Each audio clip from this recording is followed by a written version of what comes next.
Welcome back to Project Ocean, a story told in parts by yours truly, Joey Ammons.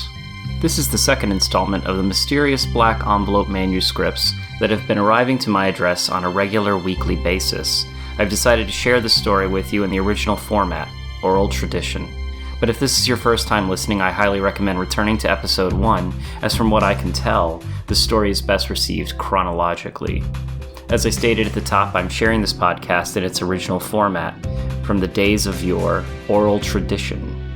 Of course, we all know from our 5th grade social studies class. By the way, do they still call it social studies? Oral tradition is the purest form of storytelling. I mean, for like tens of thousands of years, or maybe even hundreds of thousands of years, Homo sapiens couldn't write anything down. They didn't have pens or keyboards or Apple pencils. They just had pointy sticks, which they used to stab at their foes. Little did they know that they would use those same sticks to write down weird symbols that added up to complex concepts. And then those very foes they were stabbing with those pointy sticks, they ended up marrying and making babies with. Yep, they married Neanderthals, like right into the family. Which is why the old saying goes, if you can't beat 'em, breed with 'em. If you're familiar with some of the other podcasts I guest star on, you'll know I tend to get a lot of flack for being an audiobook listener. I'm just not going to stand for that anymore. Long live the original way of telling stories. Long live oral tradition. For we are the purest form of readers.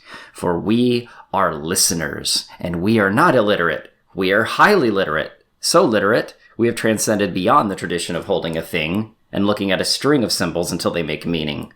Yes, for audiobook listeners can listen to a story and wash the dishes at the same time. That's right, we can perform multitasking. And as for my comprehension, it is perfect. Wasn't Dune about Tatooine and an evil ginger man? Frank Herbert, what do you have against gingers? You have some posthumous explaining to do. Okay, I can see I drifted off topic again. So, what do we think of the story? From what I can tell, Charlotte's a polymath, and she's using dreams to solve math problems. And as my life partner, or rather life editor, puts it, Charlotte's a big ol' weirdo. And I can relate, but not in the math department.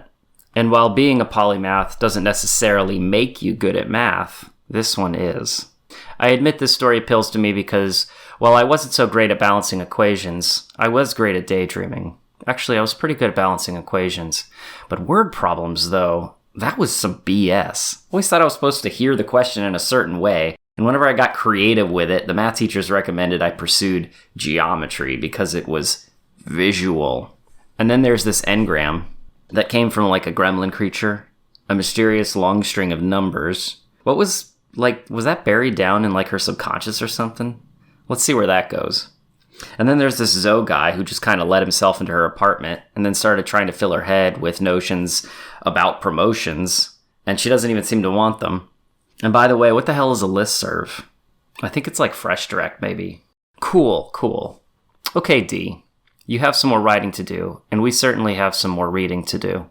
Listeners, I have mentioned before that these chapters do appear to contain an array of traditional multi-ethnic, queer, and non-binary characters. And while I cannot speak for this D, I will do my best to portray these characters in their most honest light, and without stereotype. Please let me know if I or D strays from a path of inclusiveness, because if they do, I will be blasting them all over this damn podcast like you wouldn't believe, and we'll make sure they hear it. My WID. What I'm drinking.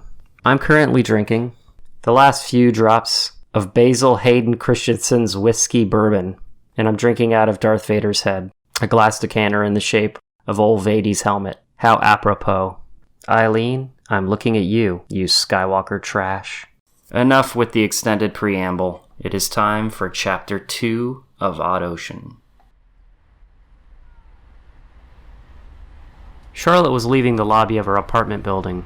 She opened the door, placed her hand on the door lever, and turned it. As the mechanism inside the door handle performed its function, it occurred to her just how similar the real world was to Loki's state. Loki's state was a mental construct of her own design, and it operated on rules. These rules were not difficult to fathom because Loki functioned on real-world physics. But Charlotte knew the mind had a tendency to skew towards the amorphous. Imagination has a strong bias for abstraction over concreteness. What had taken Charlotte years of practice and meditation was harnessing her imagination to embrace any sort of structure at all. But having basic physical principles such as gravity imposed on that loci-state world had, in effect, rendered it with limitations. The limitations were, of course, the point. It created the framework to solving the logarithmic puzzles, or Gordixes. She wondered about this as she descended down the steps to the subway. This always felt a bit like spelunking to her, which was a common occurrence in loci. Caves had a sort of symbolic significance and oftentimes turned into a backdoor for a problem she was not even fully aware of yet. Most of the Sarandite passages she had ever encountered manifested themselves in the forms of caves and cave passages. Charlotte reflected on the bits of hyper-stylized graffiti she saw on the walls, and how they were functionally the same as the earliest known cave paintings. They said, "I was here, remember me. This is who I am and who I was." The mind also skews towards ego, Charlotte reflected. It needs to know itself. The mind's eye is immediately biased by virtue of the fact that it has to be a point of view. This limitation was also part of the loci state. She tried to fathom knowing something without this limitation of the ego, but the thought had led to an impossible conclusion. The subway careened into the stop like a giant tunneling worm. Charlotte and several dozen other commuters boarded. The train was mostly full, with standing room only. Someone once tried to tell her that people came in only so many flavors. She could understand why someone would believe this on a superficial level. If you looked at a train car as if it were a small cross-section of the population, you could pick out some patterns, or even archetypes. She glanced over at the contents of the train car, counting all the individuals and breaking them up into various subsets and demographics in her head. Young creative professionals, designers, merchants, developers, architects, wearing semi-casual sweaters or sweater vests, shirts tucked into dark denim slacks, quirky tweed jackets, casual boots, or sometimes designer sneakers paired with thick-framed glasses. It was common for men in this category who were going bald to shave their heads. It was more fashionable. Then there were the day laborers and the blue-collar types, construction workers, contractors, painters, carpenters, and handymen, wearing heavy, pale, mustard-colored steel-toe utility boots under baggy overalls, paint or gypsum covered or smeared in grease. There were more than usual on this ride. They tended to be up early or out late. She was early today. The most common were her own brethren.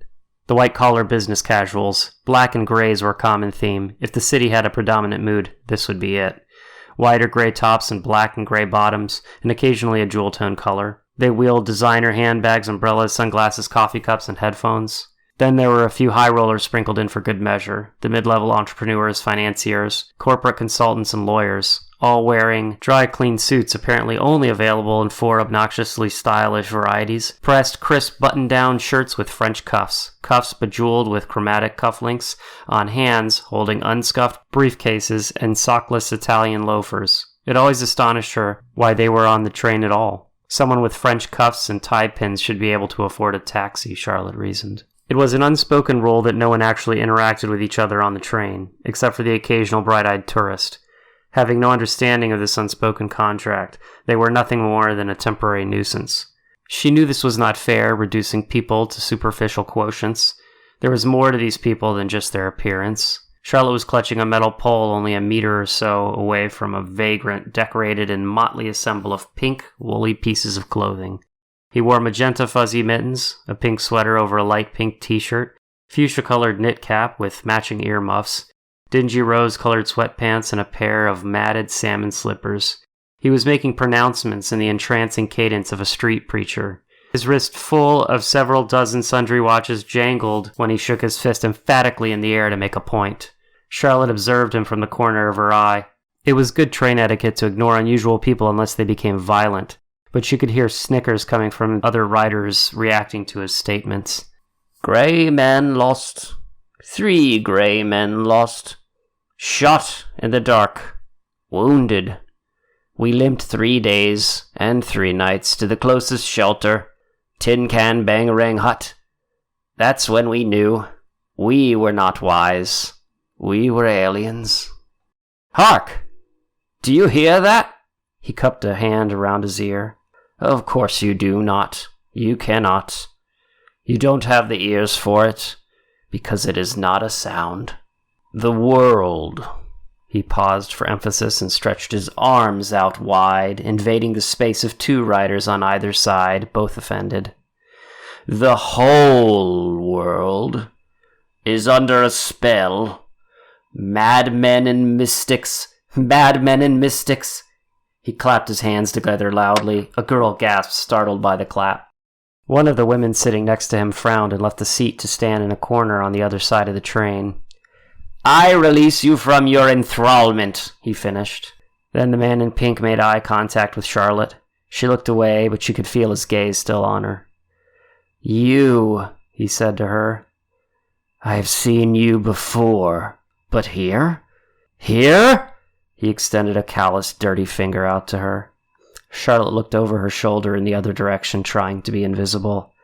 It's not right, he shouted. His watches rattled. The train came to a stop at the next station. The man vaulted forward and away from Charlotte, tripping over another rider's leg and fell onto the floor just at Charlotte's feet. Terror filled his eyes, still trained on Charlotte. He scrambled away, spilling out onto the platform of the stop. His foot was caught in the gap between the train and the platform. The other riders that had been watching passively were concerned, but no one moved to help him.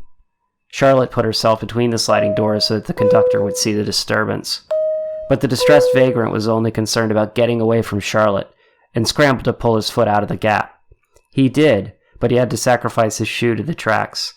He scrambled away from Charlotte, looking back only briefly before sprinting up the stairwell with a terrible echoing shriek. Ah! When Charlotte stepped back into the train, everyone was looking at her stunned, except for one of the suited men who was busy filling the man in the pink's vacant seat. Charlotte returned to her thoughts. 408626-73933464 TR route. The data string presented itself to her again, like a song she could not get out of her head. 4086222676. She had not given much more thought to why this was happening. Perhaps it was some sort of mnemonic device, an engram she had used in the past to remember something, like a string tied around her finger. But once she developed the loci method, engrams became obsolete to her. So then what was its purpose, she wondered. A few stations later, the train arrived at her stop. She exited and took the escalator directly into the high-rise in which her office was located. She stopped by the coffee shop in the lobby, and the clerk she knew by face but not by name rang up the amount without even asking Charlotte for her order, as this was routine. Charlotte took a foamy sip of green tea chai latte before boarding the elevator to the company floor. She found herself imagining the other numbers from the mysterious engram around the floor number button until the doors opened at her floor, and she stepped through. The office was relatively quiet as her fellow employees filtered in to start the week. She made her way to her small cubicle. It was an open office plan and therefore did not allow for much privacy. She sat down and began checking her email when she felt something in her hair. "How do you get it so light?" said a voice behind her. Charlotte blankly stared at her neighboring coworker, Darla, who was pawing at her hair. "I mean, there's not a trace of color in here," she said, examining a handful of strands. I was born without any melanin in my hair," Charlotte said, suppressing the desire to pull her head away from the girl. "Oh, shut up! That is so cool. Is that like an Asian thing? I've never heard of that before." Darla cocked her head. "No, I don't think so," Charlotte replied. People frequently made assumptions about Charlotte's ethnicity. She stopped bothering to correct them. "Oh yeah, but I mean, the white goes great with your dark complexion." Darla pulled a lock of her own hair away from her head and glared at it at close range. "See? Mine's like a mousy brown. Blah, so boring." She stuck her tongue out. Charlotte was unable to find the words. She could tell Darla was attempting to make small talk, but that sort of thing never came natural to her. In fact, she detested it. "It's good hair," she blurted out. "No, not as cool as yours. Me and some of the other girls thought maybe you'd bleached it." "No," Charlotte replied. Darla squinted her eyes with a sideways grin and then chirped something inaudible. Finally, she clasped her coffee mug in both hands and said, "Well, have a good day." Unable to suss out what happened with Darla, Charlotte began working on her report again, or tried to. She caught herself staring off into the code, only seeing pieces at a time. Last night's discovery had her off balance. The cat gremlin, the engram. It was irregular, and she had not unlocked the full Gordics. There would be no breakthroughs today. She called up the browser and searched the keyword gremlin. She clicked on a general wiki page in the search results. A gremlin is a creature commonly depicted as mischievous and mechanically oriented, with a specific interest in aircraft. Gremlins' mischievous natures are similar to those of English folklore imps, while their inclination to damage or dismantle machinery is more modern. Charlotte was the one to prescribe the label gremlin to the creature, so there was some relevance to the idea. But what did the cat entity have to do with machinery? Was it damaging or dismantling the structures of the Gordixes? Was he somehow connected to the Serendite passages and therefore aiding her? Serendite passages led to answers or breakthroughs in puzzles, and it was not unheard of for her to encounter new entities, but ones that were somehow linked to information, without provenance or paper trail, that was unusual, and that bothered her. Entities like the cat gremlin were exceptionally rare, and she had only ever encountered a handful. Chiefly among them was her companion horse Quintilian, whom she was sure she must have met almost immediately after her first successful Loci State engagement. Even though she could not pinpoint his origin, it was clear what his purpose was. He was a transporter, a challenger, and a skeptic, but most importantly he was an advocate. Her thoughts were interrupted by a voice. "Why, hello, Miss Green." A stout, bald man wearing an expensive navy blue business suit approached Charlotte's desk. He gripped the top of the divider with his right hand. It was small and thick, and his nails were well manicured. An aviator's watch with an overabundance of dials was fastened to his wrist so tightly that it cinched the flesh around it. "And how are we doing today, Doing well. Nearly done with the Q-52 model. General trends point to an uptake of atmospheric carbon at a rate much higher than anticipated." She forced herself to say this with a smile and a levity in her voice, but she was certain it came off as rehearsed, disingenuous even. That's great. That's great. You know, I came by to tell you personally that you've been invited on the GMIS Summit this year. You know what that is, right? "The company annual think tank," she replied. "Clever girl," he said, while allowing himself a leering scan of her body. "Will you be looking forward to it?" he asked. I will have to make some preparations. May I ask why I'm invited?" Again, forcing pleasantness to her tone. "Your wonderful mind, of course. We need your youthful viewpoint," he said, allowing himself a long gaze at part of her anatomy just below her face. Even though Charlotte's ability to read people was somewhat challenged, she could easily make out what he was thinking with that look. His collared shirt was unfastened to the third button, allowing for an obscene thicket of black curly hair to spill forth from his shirt. Hints of a gold chain glinted just barely through the coarse strands. "So I'll see you ready to go in November. We'll more than likely have a car waiting. I'll have my assistant set it up on your calendar." "Yes," Charlotte replied, trying to purge the image of his chest hair from her mind. Good, he clucked as he trotted off. "Oh, and dress for warm weather," he winked suggestively. Charlotte sat there frozen in a fit of panic. A corporate trip with the department head? No thanks, not interested. Despite Mr. de Schmuckenfuss's rancid reputation, she knew that there were dozens of other employees that would jump at the chance to rub elbows with the department VP. But Charlotte had no interest in this trip. She wondered if there was a way to dodge it, diplomatically. Charlotte took a large sip of her warm drink. She tried to resume her work, but found it difficult to concentrate. She resigned herself to debugging lines of code instead. Her concentration was interrupted just as soon as she was able to lose herself in the code. "Everybody, gather round. A quick announcement to make." Mr. de Schmuckenfuss was standing next to Zoe, who was significantly taller. "Everybody, you all know Zoe here and the fine work he does. Dealing with our clients can be trying at times." There were some snickers in the cluster of employees. "But our man Zoe does it with zeal. I was going to wait for our staff meeting, but frankly it can't wait. Zoe is going to be our next Cheshire Reports Manager. So, everyone, if you'd please join me in congratulating Zoe on his new position." Mr. de Schmuckenfuss started clapping vigorously with his small, meaty hands, and the rest of the office joined in. Asher, a taller, trim, floppy-haired blonde man from the accounts team, cupped his hands around his mouth as he bellowed, "Zoe! Woo!" as if cheering on his favorite football team. Zoe threw up a peace sign and a cool head nod at Asher. The cluster of employees chuckled. Zoe shot an uncomfortable glance at Charlotte, mouthing the word, "sorry." Charlotte was already sitting back down in her chair, relieved. She had no interest in the position, As perhaps the youngest employee in the company's history, she would have made for an odd fit. The managerial role would mean regularly scheduled meetings with Mr. DeSchmuckenfuss, as well as an aggravating emphasis on work-in-progress updates, touch bases, and an expectation that her personally crafted analytics and modeling tools could be taught to others like Darla. It was true that she herself rarely worked well in teams. Even to the other analytics engineers in her department, her code would be indecipherable. This mostly had to do with the use of a custom object-based programming language she aptly named LokiScript.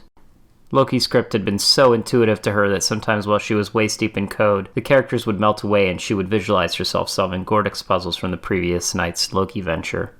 She wondered if the same parts of her brain were activating when she was in Loki's state as when she was coding. It thought the same, but it did not feel the same. It lacked atmosphere and dimension, but more importantly, it lacked quintillion, she thought. Charlotte pulled the piece of paper with the engram on it and re-examined it. 40862676-73933464 TR root. She typed the numbers into the browser search query, first without the dash. This returned no results. Then she called up another search including the dash between the two numbers. The result was a math equation with a negative number. Had the difference of those two numbers been relevant, then that would have been the engram. No, the two numbers were essentially separate. Charlotte returned to the search query this time to include TR root. But before she could press enter, she was rudely interrupted by a pop-up ad. Without even acknowledging what the ad was about, she looked for the X to close out the window, but there was no X icon to be found. Just when she was about to close the entire browser window and investigate why her pop-up blocker failed, she saw that the ad featured a small impish monster that passingly resembled the cat, except for a few key differences. Such was the nature of coincidences. After all, it was easy for humans to observe coincidences in nature and divine some predetermined truth, something that pointed to the purpose and order rather than chaos. But Charlotte knew she could not be seduced by that sort of thinking. This was a coincidence within normal statistical parameters, she told herself. The low-res sprite hopped up and down, demanding attention and pointing at a small, cartoonish piece of ginseng in another quadrant of the graphic, and then vociferously gesturing to its own mouth. The text "Feed me" appeared over the character. Against her better judgment, Charlotte clicked and dragged the root graphic to the gremlin's mouth. A new piece of ginseng root appeared, this time in a different quadrant. Intrigued that there did not appear to be any product being advertised, she entertained the graphic again. Every time she fed the character, it would grow in size. Curious what would happen when it got too large to fit in the pop-up window, Charlotte continued.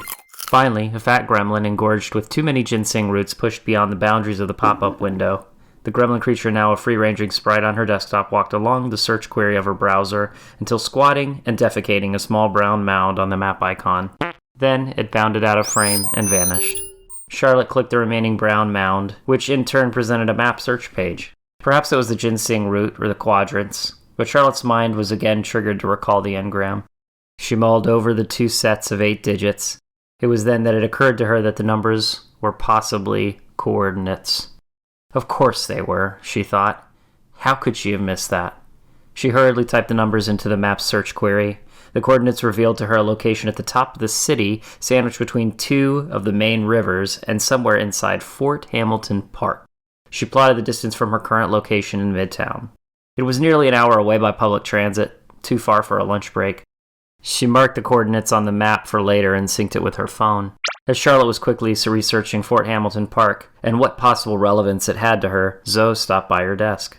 "Hey, so I feel like I owe you an apology," he said, looking down through her. "About what?" she asked. He glanced away. "Well, you know, the promotion. I must have misheard. I didn't expect that." "Oh, it was a relief. I didn't want that promotion. I like what I'm doing." He looked at her incredulously. "Really? But there's a significant pay boost, not to mention extra time off." "No, I like what I do." "I wouldn't know how to explain it to others," she said matter-of-factly. "You will do well," and offered a plain smile. He scratched the back of his head, grinning. "Oh, you think so? Thanks. I mean, I get along with almost everyone here. I know most of the analyst team on a first-name basis."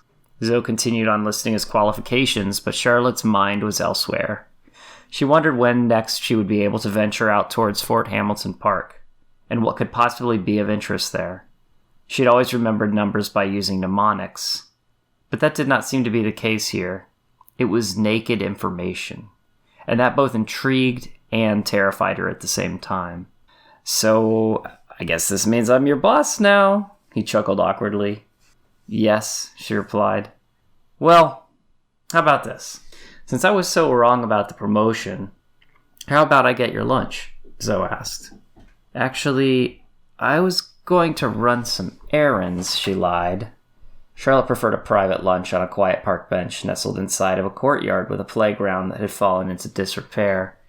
Being a creature of habit, she would take the same lunch with her every day: a turkey and Swiss sandwich on white bread, 12 almonds, a small Macintosh apple, with a bottle of tap water. Eating usually took no more than 15 minutes. With the remaining 45 minutes allotted, she would spend engaging in the loci state. Sometimes, having been steeped in half a day's loci script code would allow for some useful insights. She had intended on doing this very thing today, with perhaps some side questing in regards to the silver nut, and not running actual errands. Charlotte's stomach growled. "Errands?" he said in disbelief.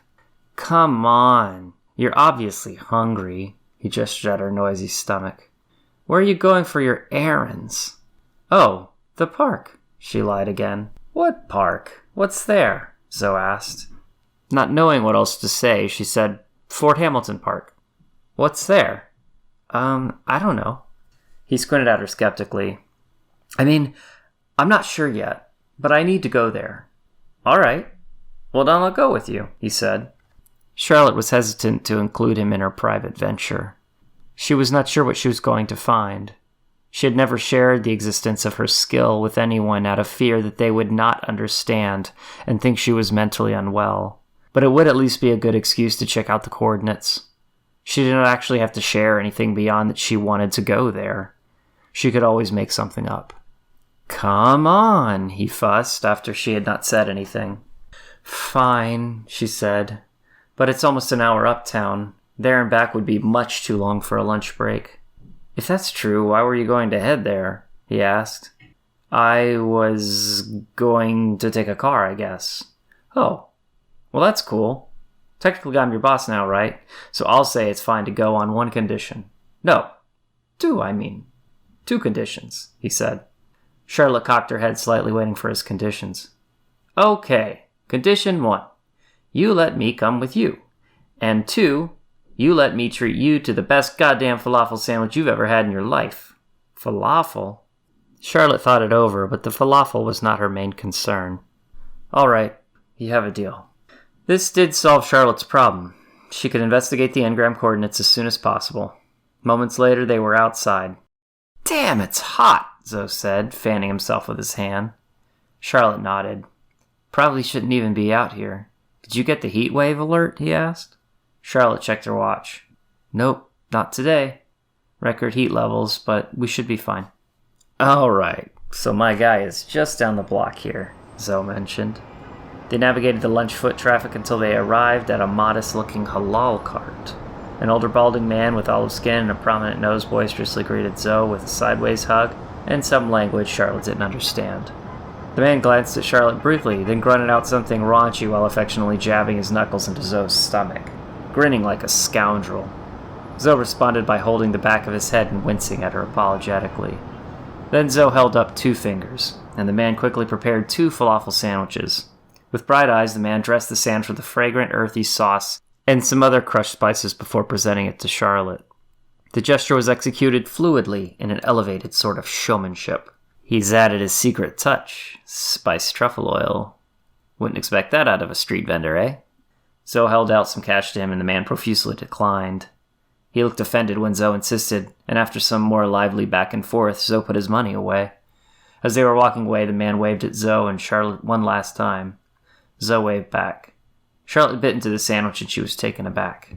"This is excellent," she said matter-of-factly. "I know. Ahmed gets it right every time." "How do you know him?" Charlotte asked.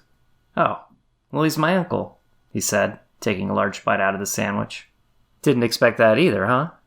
"I think he really loves running that cart." He has several other guys working under him, but he insists on being the only one with his signature spiced truffle oil. Charlotte nodded with a mouthful of one of the best sandwiches she could recall eating. Guy sort of raised me, Zoe mentioned casually. Oh?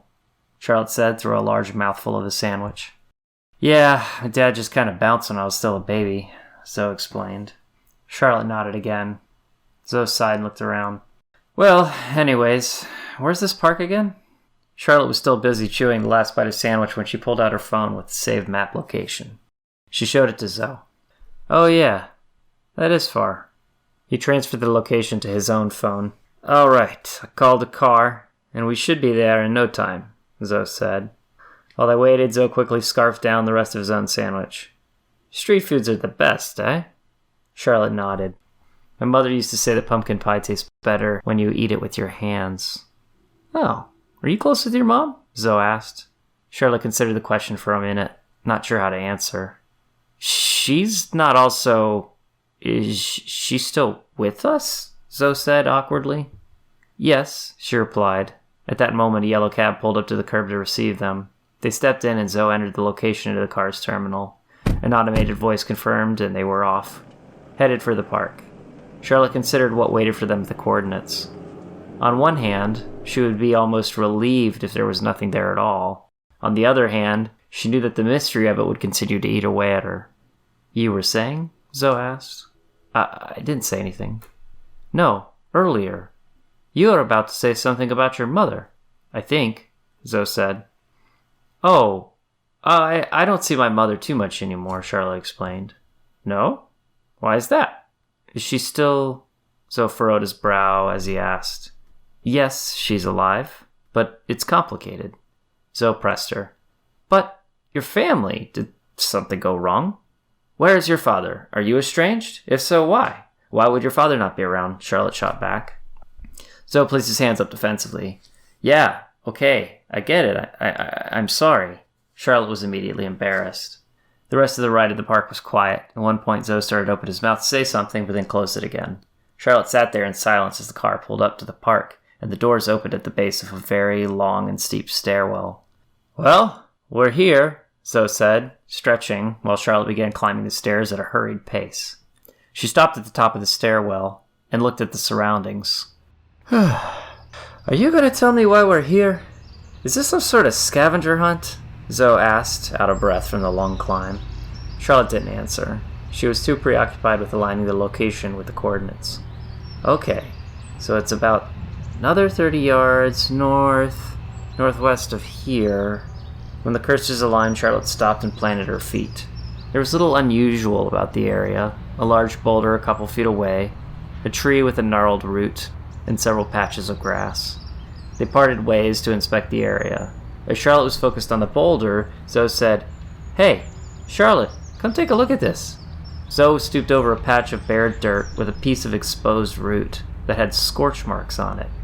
Looks as though someone was burning something here, he deduced. Yeah, it does, doesn't it? Charlotte looked around the area for something to dig. Off in the distance was a small tavern restaurant that looked like it was closed. Check out that restaurant, see if there's maybe a shovel or something. Zoe, without question, made for the building. Charlotte continued to observe the area. The root was part of a network of other roots that had all converged one very dense knot. Why was this familiar to her, she wondered. TR root. The roots had so much character to them, they almost formed a face. Yes, they did form a face. A walrusy, mustachioed man with small eyes, a large forehead, maybe, and glasses. Of course! The roots vaguely resembled Theodore Roosevelt, the country's esteemed 26th president. Just as Charlotte was musing over the irony of finding a president's likeness in a park named after another founding father, Zoe came trotting back with what appeared to be a small gardening hand spade. He handed it to Charlotte and said, Sorry, best I could find. Charlotte nodded without anticipation and plunged the spade into the ground. Hey, do you think that's a good idea? Seems like we could get in trouble for this, Zoe asked nervously. Keep a lookout, Charlotte said while she continued to remove dirt from the area next to the roots. After a couple of minutes of vigorous digging, Charlotte, disappointed, stopped and looked at the newly dug hole. Nothing. Maybe it's deeper down, Zoe scratched the back of his head while staring at the pit. Maybe, Charlotte agreed. She discarded the gardening spade into the pile of dirt. Hey, wait, I think I see something, Zoe said, leaning over and sifting through the dirt where Charlotte had dropped the spade. It's an old Polaroid. Is that girl you? Give it to me, Charlotte said curtly. Without argument, Zoe handed Charlotte the photograph. Zoe was not mistaken. The photograph did indeed depict a young Charlotte of about 11 or 12. The picture was of a Halloween outing, but Charlotte did not recognize anyone in the photograph except for herself. She was wearing the ever-popular blue and white gingham dress and iconic red glitter shoes of Dorothy from Wizard of Oz, but it had been torn and distressed, and was splashed with a bright red substance, perhaps fake blood. The dark and cartoonish makeup work on her face indicated that it was meant to be some sort of undead version of Dorothy. Charlotte was also holding a small Dalmatian puppy, small enough to fit in the cradle of her arms. She was standing with what appeared to be a family. She inferred as much from their themed costumes, members of a king's court. The child, who Charlotte decided was a boy, was wearing a knight's costume. His was the most elaborate, and, like her own costume, appeared to be customized with strong attention to detail. Charlotte had no memory of this costume, nor the people in the photograph. Growing up, Charlotte had not paid much mind to her own personal memories. They had taken a backseat to her studies, as well as the mnemonic techniques she used in her studies. Her memories had become yet even more elusive when these mnemonic techniques matured into the full loci technique. Because of this, Charlotte knew it was normal for her to experience a certain level of haziness for her personal memories. She was accustomed to that, but entire omissions of events and people would be something new altogether. The thought left Charlotte with unease. Who would put this here? Zoe asked. Charlotte was still focused on the photograph, and given the unorthodox way she discovered the coordinates, she figured it was against her better judgment to answer him. That's all you saw down there? Charlotte said, picking up the spade to sift through the pile of loosened dirt. Zoe nodded. Yep. Charlotte flipped the photograph over. There were 2 sets of writing, the first written in someone else's hand. Sir Aleph. This was followed by another newer piece of writing in her own handwriting. Return here in loci. Zoe had been reading over her shoulder. Loci? What is that? This is all very creepy. I don't know anyone in this photograph, Charlotte heard herself say. Zoe, very still, said, Whoa. I think we should head back, Charlotte said, securing the photo inside her wallet and then tote bag. Zoe shot glances over his shoulders, paranoid that they were being watched. Yeah, let's get out of here.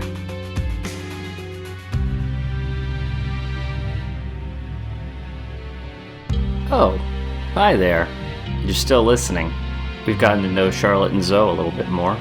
This office they work in kinda sucks, doesn't it? A gross-ass boss has the world's dumbest name, and he's lecherous and gross. This GMIS summit is a Me Too thing waiting to happen. Let's hope something dramatic and exciting prevents her from having to attend that damn thing. Okay, we also learned that the Engram led to a photograph that had been partially burned and buried. Was this part of the missing memory? Also, he thinks there's something important about this Aleph. This Billy Aleph? No, just Aleph.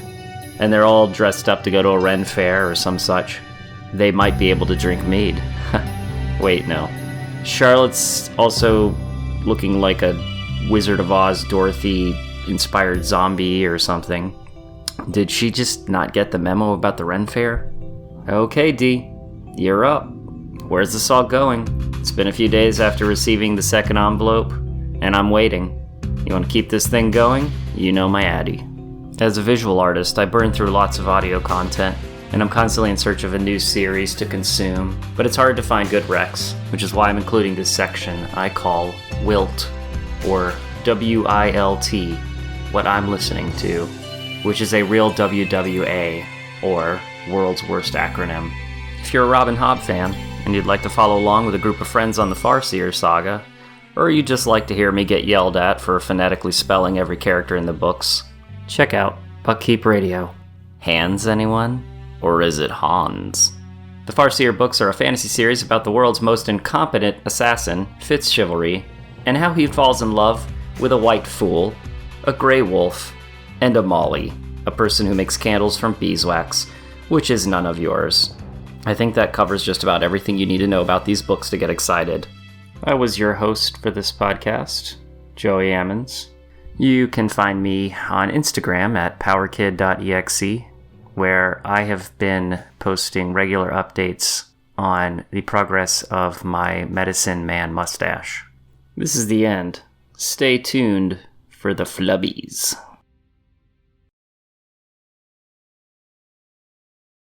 Do-do-do-do-do. Flubbies. Charlotte and several dozen other commuters. Finally, she clasped her coffee cup it up. It's a mug.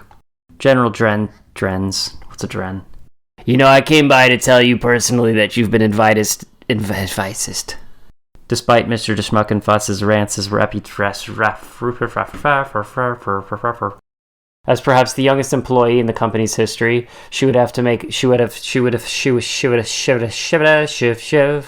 Custom object-based programming language. She was the nature. No, she was not. I wouldn't know how to explain it to others. Okay. To others. I wouldn't know how to explain it to others. Mr. Carruthers. Charlotte was hesitant. She was not sure what was she push. Was so harsh. But that as well as the mnemonic